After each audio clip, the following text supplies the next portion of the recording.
हे घर जे आम्ही आता स्वतःचं म्हणू शकतो. विश्वास नाही बसत आहे. हेच ते घर ज्याखालून आम्ही खूप फेऱ्या मारल्या. अपार्टमेंटमधला सॅम्पल फ्लॅट 3-4दा पाहून सगळं फायनलाइज करून साधारण 4दा तरी मागे फिरलो. फ्लॅट घेण्याचं हे पाऊल उचलण्याआधी आम्ही एकमेकांना आणि स्वतःला देखील खूप कन्व्हिन्स केलंय. अंडर कन्स्ट्रक्शन फ्लॅट बुक करत असताना भीती वाटते.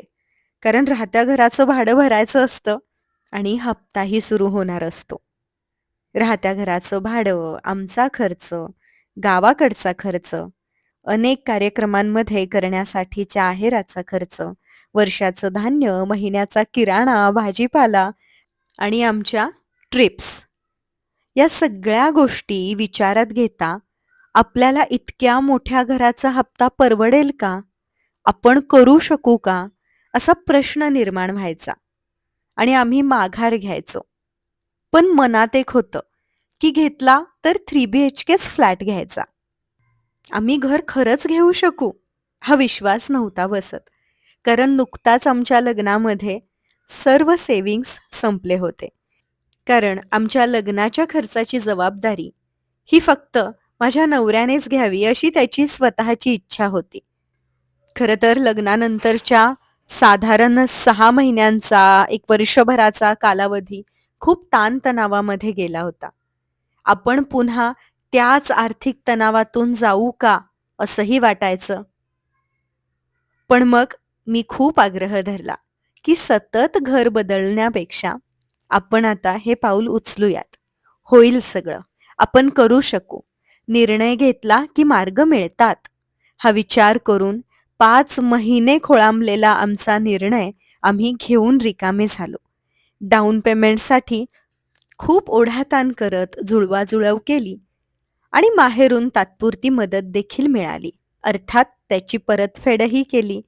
पण कितीही स्वबळावर गोष्टी करायच्या म्हटलं ना, तरी गरजेची मदत खूप महत्वाची ठरते. फायनली आपण या घराला आता आपलं घर म्हणू शकतो. आपण स्वतःवर विश्वास ठेवत घेतलेला निर्णय आणि कष्ट करण्याची तयारी असेल, तर आपली सगळी स्वप्न आपण पूर्ण करू शकतो आणि इतरांप्रतीचे आपली कर्तव्य सुद्धा. कोणी आपला आधार बनो ना बनो, आपण प्रत्येकाचा आधार बनूया आणि स्वतःच्या स्वप्नांना देखील प्राधान्य देऊयात. एकमेकांच्या साथीने ती पूर्ण करण्यासाठी प्रयत्नात राहूयात. हाच विचार आमच्या लग्नाचा पाया आहे आणि ह्या विचाराच्या आधारे आम्ही हळूहळू का होईना पण आमची सर्व स्वप्न पूर्ण करत आहोत. 29 एप्रिल 2026 वास्तुशांतीचा दिवस.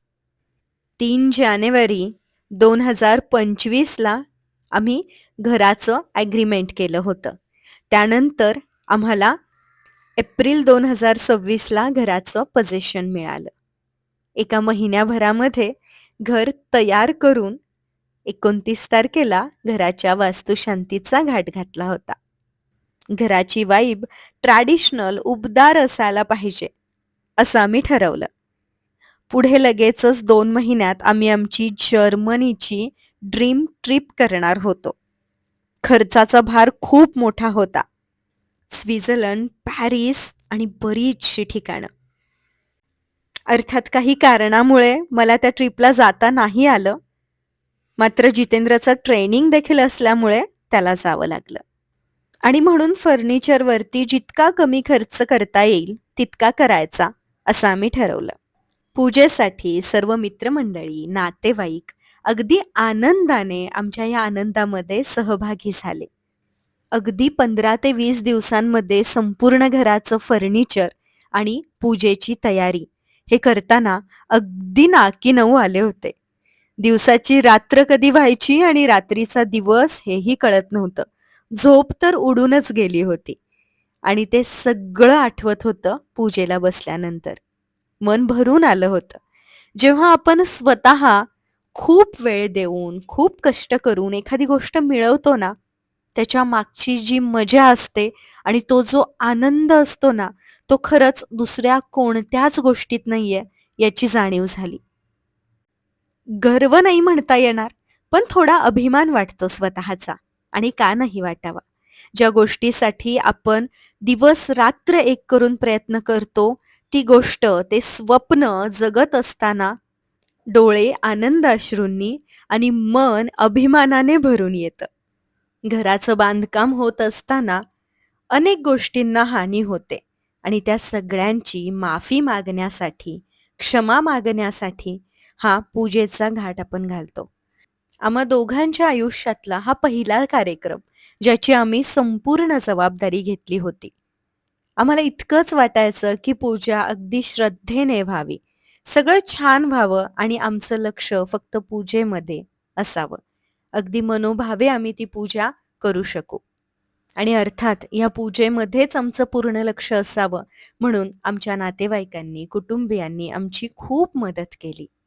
जेव्हा आपली स्वप्न पूर्ण होतात ना, त्यावेळी आपलं मन खूप शांत होऊन जातं. आणि ती शांतता, ज्या श्रद्धेने आपण पूजा करतोय, ती श्रद्धा, ते सगळे भक्तिभाव, हेच व्हायब्रेशन्स घरामध्ये सतत राहावेत, हीच इच्छा उरते. घर एक अत्यंत ऊर्जा देणारं आणि पवित्र स्थान. त्याची पवित्रता कायम राहण्यासाठी घरामध्ये आपण अनेक कार्य करतच असतो. या घरामधल्या प्रत्येक वस्तूशी आम्ही दोघे कनेक्टेड आहोत. प्रत्येक कोपऱ्याशी आम्ही दोघे कनेक्टेड आहोत. ह्याच नाही तर ज्या वास्तूमध्ये आम्ही राहिलोय आत्तापर्यंत, त्याच्याशी आम्ही जास्त कनेक्टेड होतो. कारण तिथं आल्यानंतर जेव्हा आपण भरपूर काम करून घरी येतो ना, त्यावेळेला एक शांतता आपल्याला मिळत असते. ती शांतता मिळण्यासाठी त्या घराचं नीटनेटकं असणं खूप गरजेचं आहे. त्या घरावरती श्रद्धा असणं खूप गरजेचं आहे. आपली आर्थिक परिस्थिती असेल किंवा आपलं शारीरिक, मानसिक आरोग्य असेल, हे आपल्या घरावरतीच डिपेंड असतं. आपल्या घराचे व्हायब्रेशन्स जितके उत्तम असतील, तितकी प्रगती आपली नक्कीच होईल. आपण घरामध्ये राहतो. बऱ्याचदा आपल्या व्यवसायाचं, नोकरीचं काम देखील घरामध्येच होत असतं. आणि म्हणून घरामध्ये सकारात्मकता असणं अत्यंत गरजेचं आहे. घरामधल्या फुलांचा, धूप कापराचा सुवास आपला सगळा दिवसभराचा थकवा दूर करतो.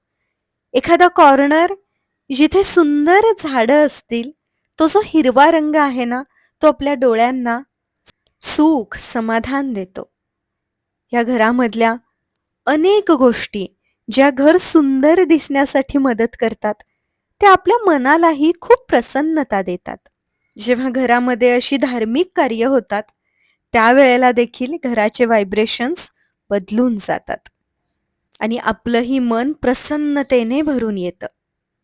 कितीही धावपळ, दगदग झाली असली तरी देखील या भक्तिभावामध्ये आपण सगळ्या तक्रारी, सगळे त्रास, त्रागा विसरून जातो आणि मन आनंदाने डोलू लागतं.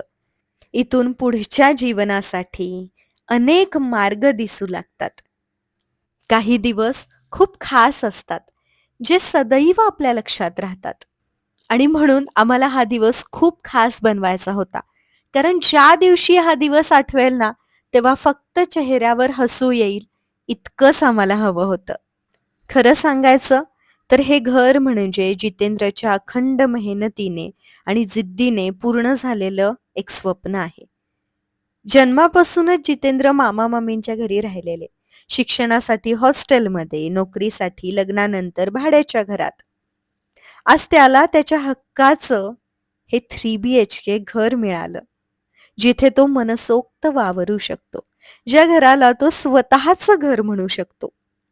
आणि हे फक्त आणि फक्त त्याच्या मेहनतीमुळे शक्य झालंय. आणि म्हणून मला जितेंद्रचा खूप अभिमान वाटतो. हा क्षण फक्त त्याच्यामुळे आहे आणि त्याचा जास्त आहे. एका लहान गावामध्ये जो राहिला, झेडपीच्या शाळेमध्ये ज्याचं शिक्षण झालं, स्वतःला सिद्ध करण्यासाठी जेव्हा तो शहरामध्ये बाहेर पडतो, त्यावेळेला अर्थात सुरुवातीला आत्मविश्वास कमी असतो.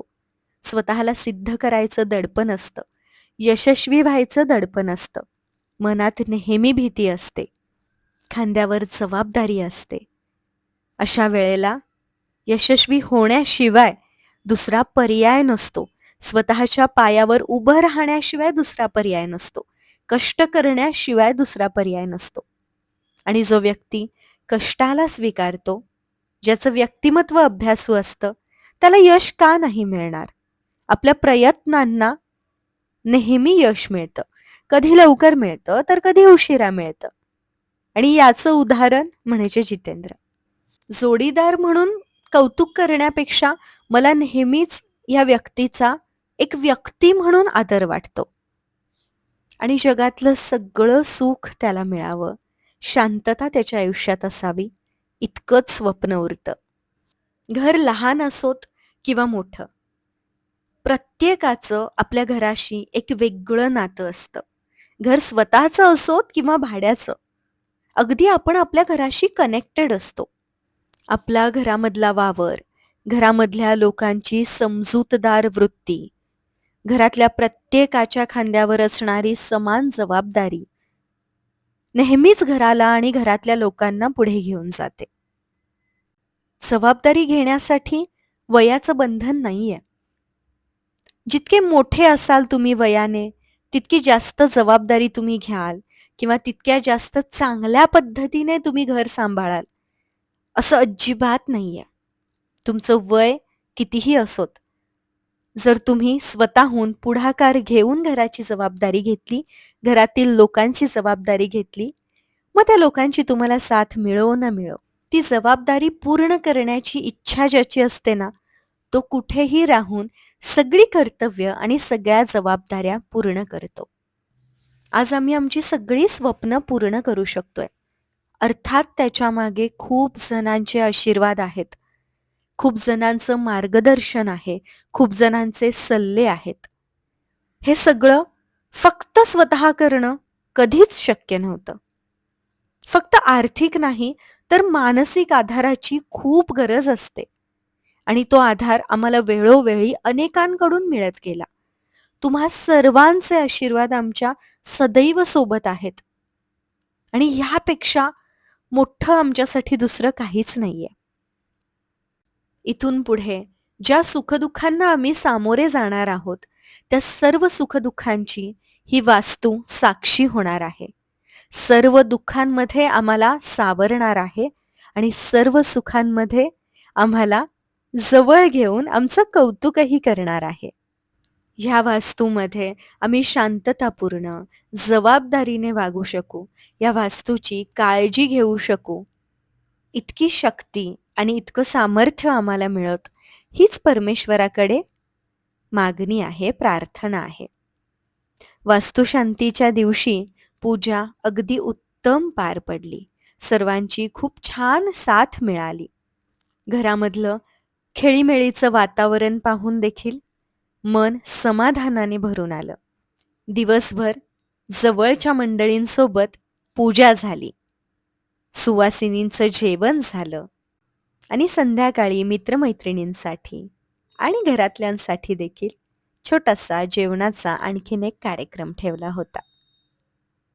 हां, थोडी घाई झाली, मात्र सगळं एकाच दिवशी उरकायचं होतं. मात्र सर्वांच्या सोबतीने सगळं शांतपूर्ण आणि व्यवस्थित पार पडलं.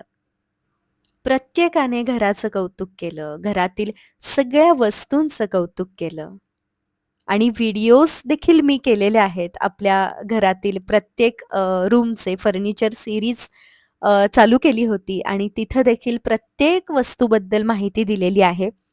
त्याखाली देखील तुम्ही कमेंटचा वर्षाव केलात, कौतुकाचा वर्षाव केलात. खूप छान वाटलं. अगदी प्रत्येक वस्तू पुण्यामध्ये अनेक ठिकाणी फिरून फिरून आम्ही सिलेक्ट केली होती. त्या सर्व वस्तू आज घरामध्ये अगदी थाटामाटात उभ्या आहेत. ते पाहून छान वाटतं. एकंदरीतच काय, एक मोठी जबाबदारी आयुष्यातली पूर्ण झाल्याचं समाधान मिळालं. कार्यक्रम छान पार पडला. सर्वांची भेट झाली. थोडी घाईगडबडीत भेट झाली, पण सर्वांना भेटून, सर्वांकडून कौतुक करून घेऊन खूप छान वाटलं. हा क्षण, हा दिवस तुमच्या सोबत शेअर करण्यासाठी थोडा उशीर झाला. त्याबद्दल क्षमस्व. मात्र तुम्हाला आजचा व्हिडिओ कसा वाटला? आमचा हा अविस्मरणीय क्षण कसा वाटला? दिवस कसा वाटला? मला कमेंट्समध्ये वाचायला नक्की आवडेल. आजचा व्हिडिओ तुम्ही शेवटपर्यंत पाहिलात. तुमचे भरभरून आशीर्वाद तुम्ही नेहमीच देत आलाय. त्याबद्दल मी सदैव कृतज्ञ आहे. तुमच्या प्रेमासमोर मी नेहमीच कृतज्ञ आहे, कृतज्ञ राहीन. पुन्हा भेटेन अशाच एका नवीन छान विषयासोबत. तोपर्यंत स्वतःची काळजी घ्या.